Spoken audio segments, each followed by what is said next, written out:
Yep, exactly. All right, so we are live here on Facebook.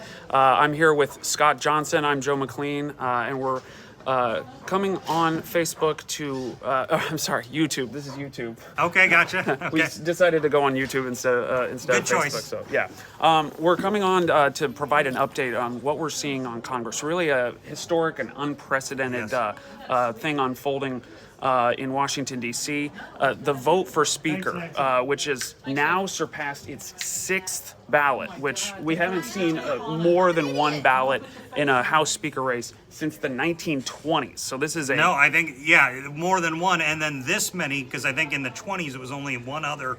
And we haven't seen multiple like this since the 1800s. Right. And so really, it's essentially never happened for all intents and purposes. In the modern era, it's certainly unprecedented. So what we have, of course, is Republican Kevin McCarthy, who was the minority leader in the House. He's obviously the leading GOP nominee. Of course, there is a coalition of about 20 congressmen who are firmly against the California Republican. And then, of course, the Democrats, all 212 are firmly behind Hakeem Jeffries, who's their newly elected leader, who's basically taking over House Democratic leadership from Nancy Pelosi.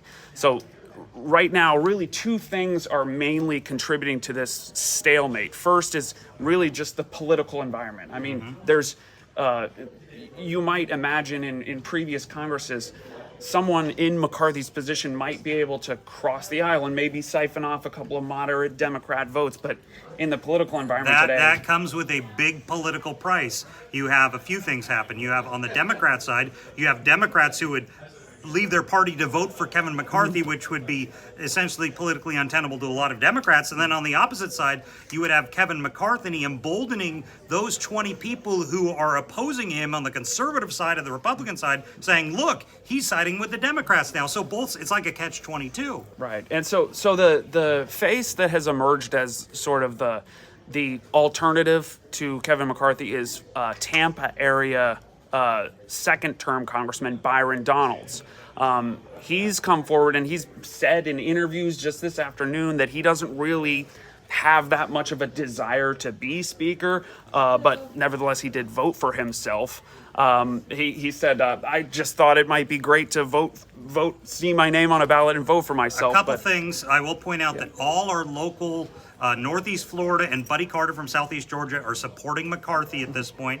But I was talking this afternoon to our political analyst, Rick Mullaney, and, you know, a lot of people have said this is kind of like a game of chicken. Who's going to blink first? The 20 conservative Republicans who won't move or the rest of the Republican Party? Mullaney's saying that it may get to the point, if they keep having votes like this, where McCarthy says, I got to bow out. We need to find someone else to coalesce around. We'll have to see if that happens. And the situation now is the Congress can't move forward. It can't technically seat any of its members.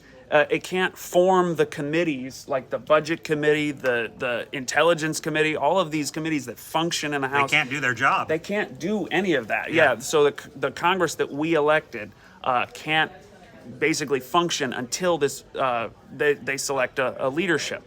So the House has basically adjourned until 8 p.m., at which point, assumably, they're going to take another vote, a seventh ballot for Speaker. And I think I've seen a lot of chatter out of D.C. of Democrats being told, you need to pack for multiple days. Mm-hmm. Some Republicans say, I didn't pack enough to be here this long, because they a lot of them were like Aaron Bean out of Jacksonville. He just was elected. He went up there expecting to be sworn in for the first time. He has not been. So people are gearing up to see if this is going to be a long-term wait. I want to point out an interesting thing that one of our special projects producer pointed out to me.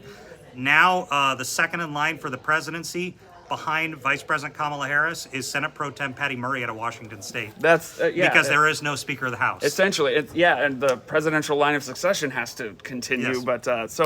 But Scott is working up his story. It's going to air at 6 p.m. 6 o'clock tonight. I want to point out local Northeast Florida Congresswoman Kat Cammack saying some stuff on the House floor that is getting a lot of attention. We'll have that coming up at 6. Cammack was the basically nominated McCarthy on that sixth ballot. Yes. So, her sort of inflammatory comments coming up 6, and then all take over.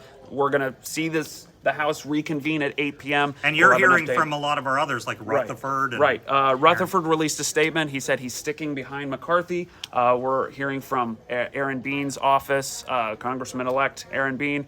And so we'll be checking in with our local delegation. So tune in tonight, and also leave a comment on if you have any questions, anything you want to hear from our congressmen and women-elect. Let us know. Anyway, that's it for this Facebook Live. We'll check in soon. Thanks.